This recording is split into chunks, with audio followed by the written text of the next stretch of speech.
Bismillahirrahmanirrahim. Allahumma sholli ala sayyidina Muhammad. Ini adalah satu hal yang ingin saya sampaikan ya. Jadi ini sebenarnya asumsi. Karena saya nggak mampu membuktikan ini, tidak punya laboratorium. Asumsi saya nggak bisa dibuktikan karena nggak punya laboratorium dan nggak punya orang. Kalau Bang Ferry kayaknya punya analisisnya ya, sejauh nggak punya alatnya. Jadi toko-toko orang Cina alias Chinese diserang. Nah ini sebenarnya terjadi di 98, tapi di 98 itu ada plusnya. Plusnya adalah ruda paksa, plus ruda paksa. Jadi pernyataannya adalah kenapa? Jawabannya sebenarnya sederhana. Ya lagi-lagi uang, lagi-lagi uang. Jadi ini sekali 3 uang. Ini sekali dayung 2-3 pulau terlampaui. Pertama mereka sedang memecah belah masyarakat supaya rakyat nggak bersatu. Jadi dipecah-pecah. Yang kedua itu sekalian melemahkan musuh gitu kan. Semakin banyak yang kaya kan semakin berbahaya gitu. Ya mereka melemahkan musuh. Makanya saya bilang pelakunya mungkin kemungkinan iblis pebisnis di Wakanda itu Zionis ya. Karena di Amerika mereka buka-bukaan kan IPAC kan. Kalau di mereka itu buka-bukaan, jelas IPAC gitu. Nah menurut saya sih di Wakanda juga pasti Zionis juga nih.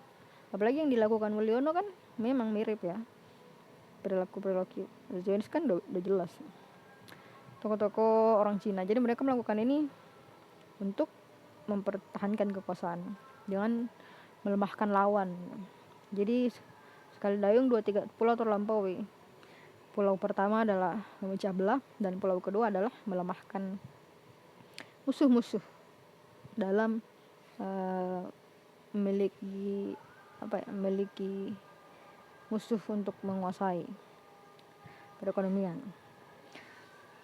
Tapi cara yang mereka lakukan adalah cara-cara yang tidak fair lah, tidak fair.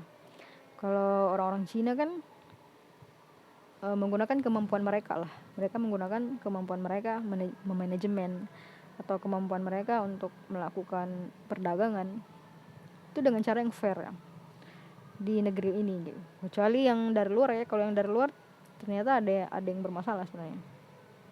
Tapi yang orang Cina yang memang udah lama tinggal di Wakanda, bahkan dari sebelum kemerdekaan, itu kan memang mereka melakukannya dengan fair, murni dengan kemampuan mereka berdagang. Itu nggak masalah. Yang masalah itu adalah ada orang-orang yang nggak suka gitu. Nah jadi sekalian memecah belah dan sekalian mencari alasan mungkin ya. Bisa jadi ini juga menjadi sedang mencari alasan atau sedang membuat alasan gitu. Dan tentu saja itu memicu namanya juga konflik yang ada di masyarakat gitu. Biar konfliknya itu lebih besar ya. Jadi kecemburuan sosial itu yang memang udah ada.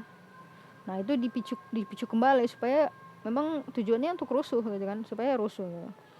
Nah kalau rusuh kan presidennya turun ya kan. Kalau presiden turunnya diganti dengan milik mereka. Jadi gitulah. Wallahu alam sampai kapan Prap akan mampu mempertahankan kekuasaannya kita lihat aja. Beliau selalu bilang menunggu. Ya, saya juga nggak tahu. Tapi keadilan itu harus segera ditegakkan. Wallahu alam.